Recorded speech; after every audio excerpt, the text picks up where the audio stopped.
ये फ़क़ीर दरवेश पाण फरमायो पग जो मालिक इहो आहे। हा फ़क़ीर बाम जे नाले जो पग जो मालिक इहो आहे। पाण पग आणे पाण ॿधाई कोट धड़ी बादशाह पग ॿधाई पग वधाए जमात सॼी उठेगी राति ॾे सुबुह जा फ़क़ीर त सॼा हलिया गया। फ़क़ीर इब्राहिम ॿ छोकिरा ॿिया भाउ गॾु लॻे उहे रहिया उहे गॾु गॾु गया वरा स्टेशन ते मीरपुर ते स्टेशन ते बीच ते वेठा अॻियां हो जमात वेठी हुई घंटी लॻी त सभु टिकट वरिता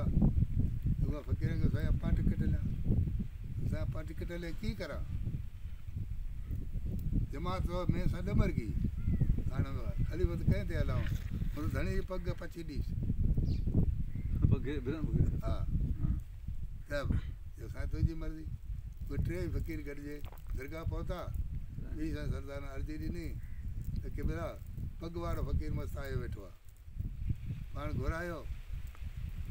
तॾहिं रूबरू आयो तॾहिं पग उछली जे धणी मां हे तव्हांजी कप पग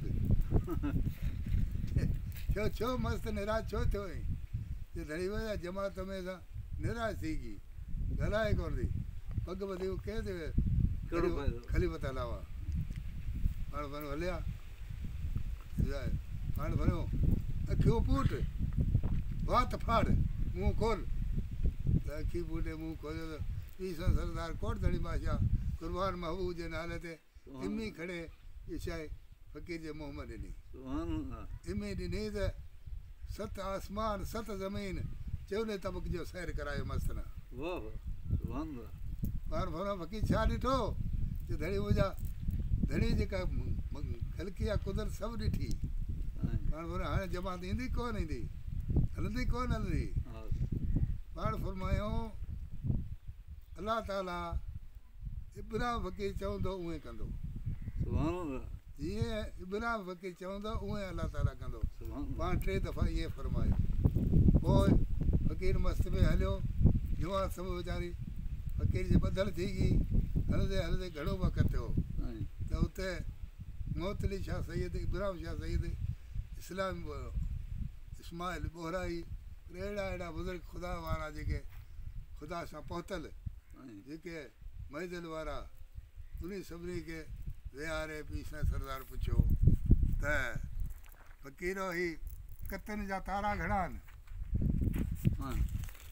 त शादी ॾे न सघिया उहे चयो धणी मुंहिंजा अलाए 10 आहिनि जा 11 आहिनि जा 12 आहिनि असांखे पूरी तसली कोन्हे उहे सभु बुज़ुर्ग इब्राहिम शाह सैद मोहतली शाह सैद वॾा वॾा बुज़ुर्ग हली वेंदा इस्माइल बोहराई बरोच हुयो पर अहिड़ा घणा फ़क़ीर हुया को 100 खनि हुया पर कंहिं जवाबु सही कोन मिलियो पाण फरमायो हाणे मस्तु खे वठी अचो इब्राहिम फ़क़ीर घुरायो पाण फरमायो मस्तु जी किबला चए ही कतनि जा तारा किरतियूं केतिरा आहिनि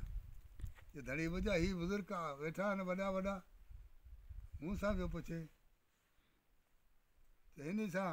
मूं पुछी छॾियो हाणे तूं जेको असांखे जवाबु ॾे केतिरा आहिनि चए धणी मुंहिंजा पीउ सां सरदार रोज़ धणी बादशाह रहमतुल्लाह अलैह सां गॾु मां वियो पियो आसमान जे शहर ते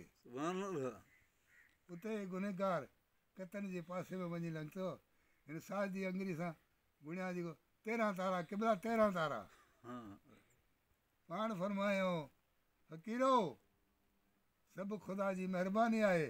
पर असांखे मस्तु जो पंधु ॾेखारिणो हो हिते न करो पूरो थियो